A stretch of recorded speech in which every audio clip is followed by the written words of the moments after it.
Hello, everyone. My name is Abolaji Erinfolami. You're welcome to the OSA's International Conference on Neuroscience. The title of my talk is the nerve conduction study and the electromyography. This is a pre-recorded video, so kindly ask all questions at the end of the presentation as directed by the anchor. Thank you. So start by talking about neuroscience. What's neuroscience? Neuroscience is the scientific study of the nervous system, which includes the brain, spinal cord, and the peripheral nervous system, its functions and disorders. We also have a view of the combination of what neuroscience entails. Almost every field here every discipline is involved in neuroscience, and it's great to see.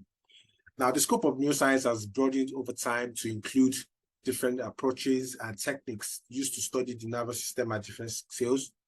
These advanced techniques used by neuroscientists have expanded enormously from molecular to cellular studies of individual neurons to diagnostics and imaging of sensory, motor, and cognitive tasks in the brain. Of course, continuation of the abstract here. I'm going to pick just something very important here. We can say that, you see here that the advancement of neuroscience has led to development of cutting-edge technologies, which is utilized EEG, the nerve conduction study, and EMG as key tools. And this cutting-edge technologies has led to the technicians and health professionals being able to diagnose and treat a wide range of neurological conditions. We also have recent inventions as a result of this, such as the EEG headsets for monitoring brain activity, the NCS machines, which are for improved nerve stimulation and recording, and the EMG devices that can detect muscle activity with high accuracy. Now, these inventions and advanced neurological techniques have the potential to revolutionize the diagnosis and treatment of neurological disorders by providing more detailed insight into brain and muscle function, and empowering patients and practitioners alike to take control of their health. Nerve conduction study. So the nerve conduction study is an advanced neurodiagnostic text that evaluates the function of the peripheral nerves. The nerve conduction study help detect the presence and extent of peripheral nerve damage, your peripheral nerves that lie outside the brain and the spinal cord. This test involves the stimulating of the nerves with electrode patches attached to your skin and recording the response. It can help diagnose various muscle and nerve problems. We have two types of nerve conduction study. We have the motor nerves and the sensory nerves conduction study. And before we move ahead into that, I want us to take a good look at the hardware of what a nerve conduction study machine looks like. You see here, we have a very good picture, which shows us the components of the hardware of the nerve conduction machine. We have the monitor, the stimulator, the amplifier, the control board, the mouse, the keyboard, the printer, support stand. Basically, what you can see at a go when you look at the nerve conduction study machine. We try to have a deeper look here, a closer look at the stimulator, which is a very, very important component of the nerve conduction machine, because this is what you use to stimulate the patient. You see, component there involves an adjustable current knob, which helps you to adjust the current that you are trying to stimulate the patient with. You could also see the adjustable shock pins there, which is what comes in contact with the patient's skin. We also have the electrodes, major electrodes here. You can see have the color band of the black and the red, which indicate the positive and negative. Now, these are placed on the specific places on the patients where you want to stimulate and when you want to test. These electrodes receive the signal sent by the stimulator, which is interpreted by the machine. Why do we do a nerve conduction study? Why do you need to have a nerve conduction study done? Of course, most times a nerve conduction study is being referred by the neurologist or a surgical neurologist, depending on what diagnosis is. So why did they do that? This is a forte, right? This is the neurologist can tell us better about this, but we're going to try and see a little bit of thing about it also. We have the neuropathic lesions, which is caused by axonal loss or demyelination. Now, for axonal loss, we have the causes could be physical disruption to the nerves. It could be toxic, metabolic, or genetic. For demyelination, it could be as a loss of dysfunction of the myelin sheaths. It could caused by a child-parent genetic, toxic, or post-immunologic attack. So we have common terms that are used in the nerve conduction study. We have terms like latency, amplitude, conduction, velocity. We have lateral responses like the F waves and the H reflex. If you're familiar with nerve conditions, you come across these terms a lot. The latency talks about time, which is measured in minutes of seconds. The amplitude talks about baseline to peak, to reflect muscle contraction. Conduction velocity is 2 points in the time, and it's known as rates, which is calculated to start at the time, of course. We have lateral to the F waves and H reflexes, which if F waves primarily used to evaluate proximal demyelination, such as Guillain-Barré syndrome, radiculopathy, and H reflex also used to evaluate radiculopathy also. Another view here that we can also try and look at that talks about a motor stimulation, sensory stimulation, which gives us a view of the into the patient's skin, right? We have this, you can see the reference for the motor, you can see the reference, this is stimulation, the first point of stimulation, second point of stimulation, which gives us a very good distance, which is helpful in calculations. We have sensory, look at the ground, we can also see there that the ground electrodes, which is what we saw earlier here, could also be the reference electrode. We have also the different stimulating point, which gives us distance, which gives us latency, and all that. We get to know that more as we go into the presentation. Another view here of what it looks like, to get your conduction velocity, you need to have the distance, the proximal latency minus the distance latency. Of course, this gives you the conduction velocity. You also have a picture of the ground and the stimulating points, basically just giving us a technical view of what the nerve conduction study is all about. So move forward. Of course, we have basic interpretations that come at the end of nerve conduction studies. We have things like amplitude, which is related to the number of axons in the nerve. Physiologically, the latency, which is a marker of time, is most affected by the demyelinating process. We have the conduction velocity also that we discussed earlier, which talks about speed, which can also be affected by both axonal loss and demyelination. Yeah, you can also see, as indicated earlier, how to get our conduction velocity, which is a calculation of distance about the onset latency, which is the proximal minus the distal latency. Now, we're going further into how a nerve conduction study is done. Let's go into the technical part. As a head professional, this is the most interesting part of it. How is it being done? Now, we start with what we call immediate sensory. Now, the immediate sensory, you can see here from the picture, you have major things involved, which is the electrodes. You have the ground electrode. We also have the stimulating points, which you can actually see from the picture, from the diagram there. You could also see the electrodes that we talked about earlier being attached in the picture below ground. So you could see, I usually recommend the antijomy conduction mode of major sensory stimulation, which involves the recording electrodes are placed at 4 centimeters apart on the index finger, on the proximal and distal phalanges. A ground is placed over the palm of the hand, and the distal stimulation site is over the median nerve at the wrist between the flexor carpi radialis and palmaris longus tendons, 40 centimeters from the active recording electrode. Medial sensory nerves conduction velocity can be determined by stimulating proximally at the elbow, as with the median motor nerve conduction velocity. So you can see here, we're just trying to explain what we have in the diagram there, where you stimulate. You can see the point at the wrist and the elbow where the stimulation is being done. Yeah, so we'll move to the median motor. Now, what about median motor? How is it being done? Quite similar, just a slight difference. You can see here, the active electrode is placed over the abductor pollicis brachii muscle as described below. You can see there, a line is drawn across the palmar aspect of the wrist C. The second line is drawn across the palmar surface for the first MCP joints at right angles to the axis of the first metacarpal. The third line connects the midpoint of the two first lines. For the first two lines, it runs along the middle of the longer axis of the thinner muscles.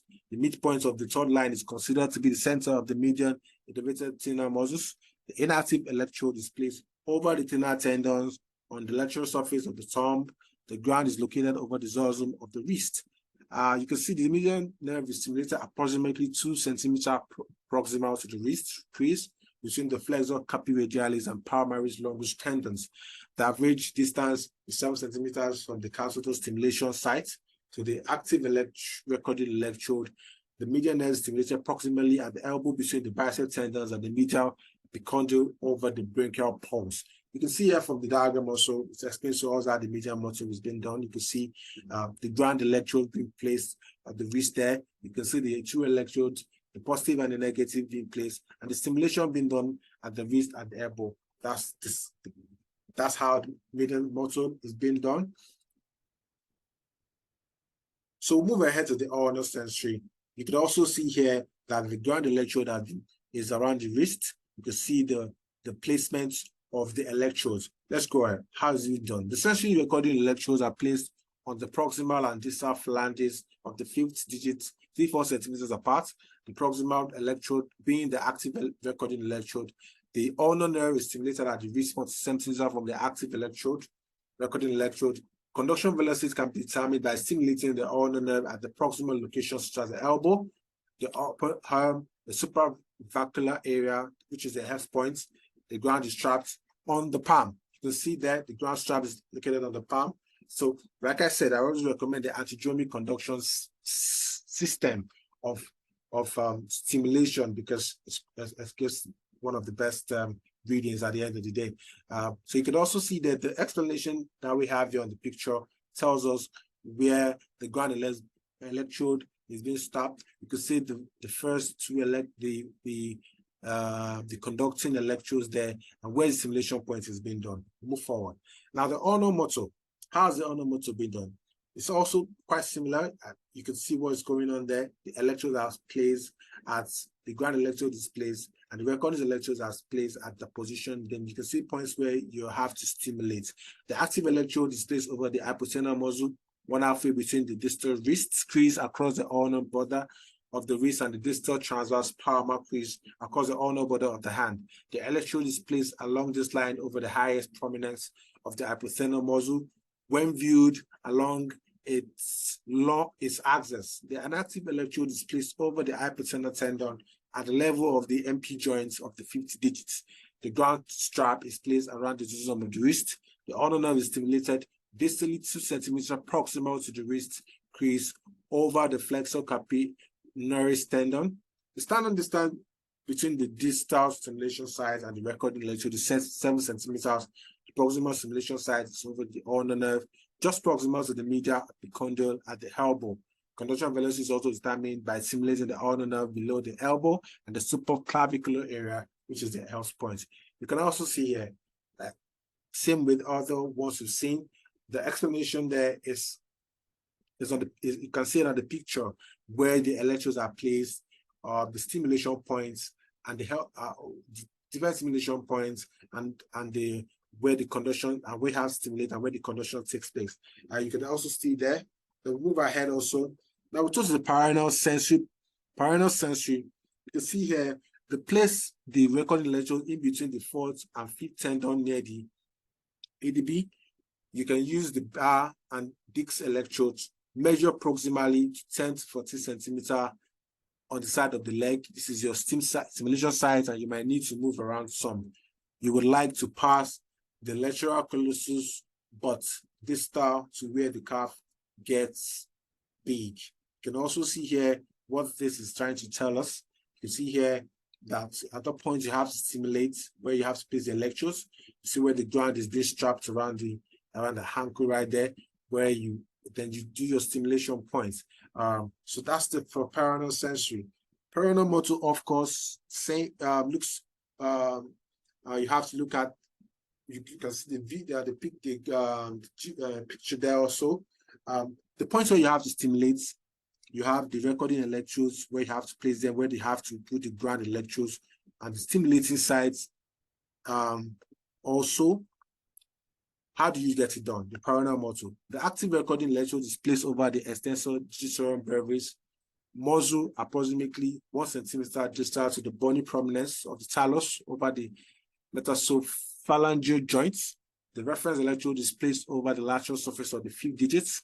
The ground electrode is placed over the dorsum of the ankle.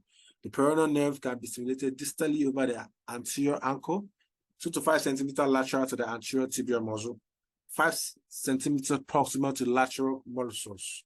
The distance between the distal stimulation sites and the recording electrode is 9 centimeters. Occasionally, it will be necessary to stimulate the peroneal nerve posterior to the lateral molluscus near the serial nerve, where there's an advanced deep peroneal nerve branch innervating the EDB muscles.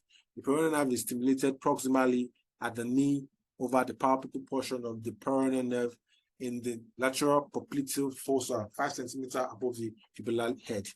Peroneal nerve conduction velocity can also be determined by stimulating 5 centimeters distal to the head of the fibula. So that's it there. You can see on the diagram, this long explanation is simplified on the diagram. So you can actually see the places where we put the electrodes, the ground electrode, and the stimulating sites. So we go to the radial sensory. How do you get it done? The active electrode is placed over the palpable portion of the superficial radial nerve. The nerve can be palpated over the extensor pollicis longus tendon. The inactive or reference electrode is placed 4 centimeters distal to the index finger. The ground is placed over the dorsum of the wrist. The nerve can be stimulated distally 2/3 the distance from the forearm over the dorsal edge of the radius. The stimulation site is approximately 10 centimeters from the active recording electrode. The nerve can be stimulated proximally at the electrode lateral to the bicep tendon beneath the brachial radialis muscle. You can see that on the picture also there, the diagram there, giving us a diagrammatic explanation of what we're trying to say here.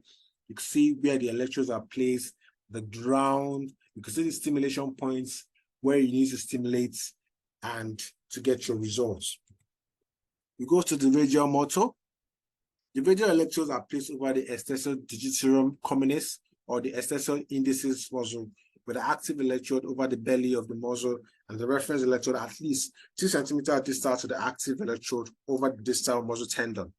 The ground is placed over the dorsum of the wrist. The nerve can be stimulated distally at the elbow, lateral to the bicep tendon beneath the brachial radialis muscle, and proximally on the lateral aspect of the arm at the spiral groove. Nerve conduction velocity can also be determined by stimulation of the radial nerve in the supraclavicular area, which is the S point. The proximal stimulation can be associated with an initial positive deflection of the CMAP, which is the action potential, because of activation of other muscles innervated by the radial nerve. Like I said, what we have here explained can also has been simplified by the geometrical representation here. You can see the radium, the points where the electrode, the ground electrodes are placed, where you place the recording electrodes and the stimulation sites. So we'll go ahead to the sural. The sural sensory, the active recording electrode is placed immediately behind the lateral molluscus at the inactive electrode. With the inactive electrode 3 to 4 centimeters away from the lateral surface of the foot. The ground is placed on the posterior lateral surface of the ankle. The nerve is stimulated on the posterior surface of the lower leg, 1 to 3 centimeters lateral to the midline, at 7, 14, and 20 centimeters from the recording electrode. You can also see what has been explained here has been simplified by the diagram there. You can see where the ground electrode is being strapped. You can see the recording electrodes being placed at the point you have to stimulate to get your results. How is the tibial motor be done?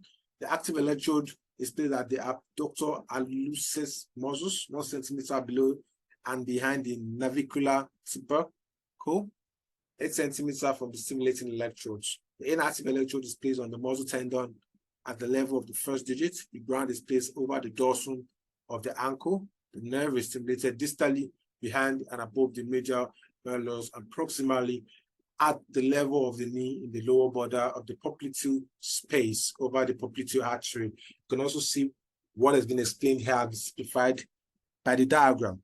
It tells us, you can see the ground electrodes, the recording electrodes, and the stimulation sites to get your results.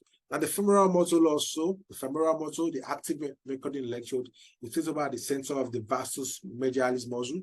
The inactive electrode is placed at least 3 to 4 centimeters distal of the active electrode over the quadriceps tendon, just proximal to the patella.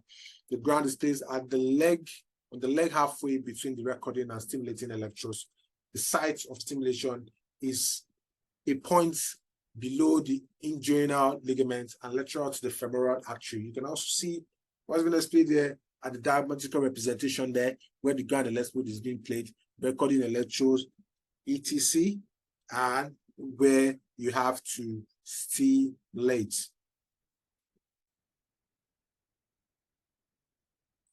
So talking about the H reflex. Now, basically, the H reflex is used to evaluate the ability of a sensory nerve to carry signals to the spinal cord. So how is that being done? With the patient in prone position, the horizontal line is drawn along the crease behind the knee. The active recording electrode is placed over the posterior aspect of the lower leg, one half the distance between the major malleus and the midpoint of the horizontal line. The inactive electrode recording electrode is placed over the Achilles tendon. The posterior tibial nerve is stimulated also geomically at the level of the knee and in the lower border of the popliteal space. The ground is placed on the leg approximately halfway between the stimulator and the active recording electrode. The contralateral leg should be tested in the same manner as described above. Taking care of the distance between the stimulating and recording electrode is the same for both legs. You can see here the diametric representation of what just been explained. The H reflex, where the ground electrode is stay, the stimulus where you record, and the recording electrodes are being placed at the stimulation sites. For both legs, the same.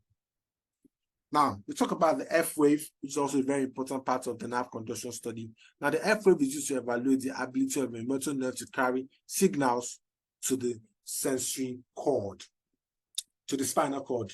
Yeah. Now, you can also see a picture representation here, the F wave, you know, how it's being done. You can see how it looks like on what it looks like on your monitor when you do it on the F wave. So the F wave is more or less like a repetitive nerve stimulation of a particular site after you must have placed the electrodes and the ground electrodes, the recording electrodes, the stimulation sites.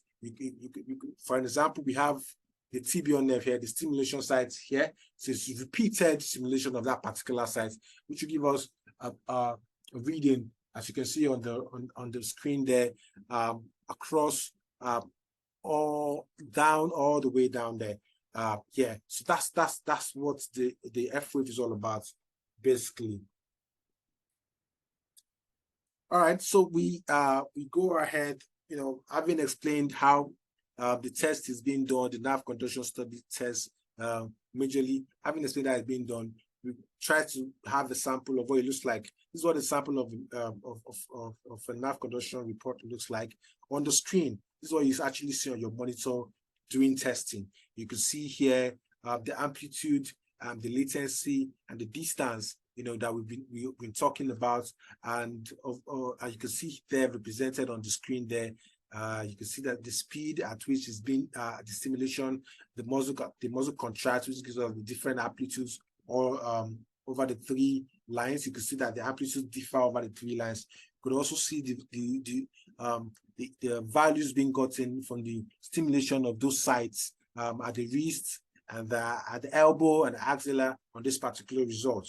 We'll try and check other ones. You could also see some other nerve conduction study report results here, how they come up on your screen, how you see them on the screen when you stimulate. You can see the nerve conduction, the motor nerve conduction studies. You could also see amplitudes, different amplitudes coming up at different times. That tells us different times the muscle have contracted, or the muscle responded to the stimulus being sent in by the stimulator and you could also do different results here. This is what the nerve conduction study looks at on your skin. And of course, these results always indicate different abnormalities as as explained by this diagram you're seeing here. So we move to the electromyography. Now, I think most times the electromyography can be done separately, yes, but most times the nerve conduction study and the electromyography are always done at the same time. So it's not surprised that you see a patient that comes in for nerve conduction study is also being asked to do the electromyography at the same time. So what is electromyography all about? Electromyography is a diagnostic procedure that measures the electrical activity of muscles when they are at rest and during contraction. EMG is conducted using a needle electrode that is inserted into the muscle being examined. The needle electrode records the electrical activity of the muscle, which is then analyzed to detect any abnormalities. There are different needle insertions that can be used for EMG depending on the muscle being examined and the type of examination being conducted. The most common insertion points include the surface EMG. This type of EMG uses surface electrodes that are used on the skin over the muscle being examined. This is used for superficial muscles or muscles that are difficult to assess with a needle. You have the single fiber EMG. This type of EMG uses a very fine needle electrode that's inserted into the muscle to record the electrical activity of individual muscle fibers. This often used to diagnose disorders of the neuromuscular junction, such as the myasthenia gravis. Then we also have the intramuscular EMG. This type of EMG uses the needle electrode that's inserted directly into the muscle being examined. This allows for more precise recording of the electrical activity of the muscle and is often used to diagnose muscle disorders such as myopathies and dystrophies. The specific needle insertion points for EMG will depend on the muscle being examined and the type of examination being conducted. Your healthcare provider will determine the best approach for the individual needs. So it is worthy to note that the EMG is majorly being carried out by the neurologist or sometimes the surgical neurologist or a very well-trained neurodiagnostic healthcare professional. And these are the people that can really carry out the electromyography, Now, of course, we have pictures here of what the electromyography looks like, just for us to appreciate better what we're trying to talk about here. This is the electromyography. This is how it looks like. You can see a sample of a needle being pushed into the hands of the patient there, trying to assess the muscle contraction and all that. You can also see here on both sides, it being done there. Yeah, you can see more in-depth and physiological view of the EMG there. You can see the needle being penetrating into the muscle. You can see the type of the needle electrode. We have this spectrum of different type of needles being used here that can be used for the EMG. This is a sample of how it looks like. These are the needles that are used to that penetrate into the skin to get access to the muscles to have contractions, which we would measure. Now, this is an example of what an EMG would look like. My years working with different neurologists, I had them have had the benefit to understand what fasciculations and fibrillations are in EMGs, which is possibly what a lot of what we look out for. You can see here we have a picture representation of a different series of EMGs, different series of muscle contractions to an EEG. And from here we can see that the first A is a fibrillation and positive sharp waves in an acutely denervated hand muscle. You see that the response from B is a single doublet, triplet, or multiplet motor unit neuromyotonic discharge. Bursts of discharge are irregular in frequency, and the intra-burst frequency of discharge up to 200 Hz. You can see that's another response to an EMG. You can also see from C here, it tells us that what we are seeing is a fasciculation in the tongue in a patient with amyotrophic lateral sclerosis. The single discharge are irregular and occur in a background of ongoing EMG activity due to poor relaxation. You can see that. And the fourth one, the D, is a myotonic discharge in a patient with dystrophia myotonica. This is a characteristic waxing and waning in frequency. So these are different responses we could get from an EMG. Like this stated, the EMG depends, the response you get depends on the muscle being tested, which depends on diagnosis that tells us what muscle is important to be tested for electromyography, and nerve conduction study. We also have more representation of what an electromyography report look like. This tells us this tells us the part that has been, the needle has been inserted to test for response. You can see here we have the paraspinal, we have the deltoid, the tragus brachii, the brachus brachii, the pronator teres, and the first dorsal interosseous. These are points that the needle has been inserted into, and these are the responses being gotten. You can see the different responses being gotten from the insertion, from the contraction of the muscles, doing an EMG report.